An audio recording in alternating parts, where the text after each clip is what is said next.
হ্যাঁ দাদা ঠিক আছে, ফোনটা রাখো তাহলে, হ্যাঁ পরে কথা হবে। দাদা হ্যাঁ আমার এই নাম্বারটায় একটা কল করে দাও তো। কই দাও দেখি। পিক পাক পক পাক পাক পিক পাক পক। নাম্বারটা ভুল।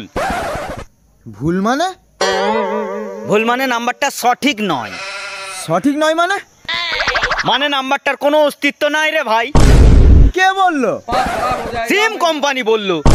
আরে কেন বললো? মহা মুশকিল ভাই। আরে ভাই সেটা আমি কি করে বলবো? তুই জানিস আর তো সিম জানে। আরে তুমি কি করে বলবে মানে? আবে তোকে নাম্বারটা কে দিয়েছে বলতো? আরে দাদা আমাকে নাম্বারটা কেউ দেয়নি, নাম্বারটা ওখানে পড়েছিল কুড়িয়ে এনেছি। শালা কুড়ানো নাম্বার দিয়ে আমার সঙ্গে ছেলে খেলা করছে। আরে দাঁড়াও দাদা দাঁড়াও। আরে দাদা তুমি জানো আমি সেই ছোটবেলা থেকে মানে গত 15 বছর ধরে একটা গার্লফ্রেন্ড পড়ানোর চেষ্টা করছি। যেই মেয়ের থেকে নাম্বার চেয়েছি নাম্বার তো পাইনি, নাম্বারের বদলে দুটো থাপ্পড় পেয়েছি, তবু নাম্বার পাইনি দাদা, নাম্বার পাইনি। শেষমেশ আমি এই রাস্তা থেকে আসছিলাম, একটা নাম্বার দেখতে পেয়ে কত আশা করে ঘুরিয়েছি যে আমারও একটা গার্লফ্রেন্ড হবে, আমি এই ভ্যালেন্টাইন ডেতে হাতে হাত রেখে তার সাথে ঘুরবো, ফুচকা খাবো, আইসক্রিম খাবো, কিন্তু তুমি বলছো নাম্বারটার কোনো অস্তিত্বই নাই।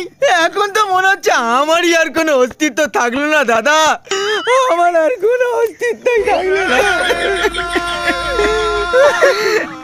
ভাই তোর দুঃখ শুনে আমার পরাণ যাই চলিয়া রে। তুই এক কাজ কর ভাই, তুই আমার বইয়ের নাম্বারটা নিয়ে নে ভাই।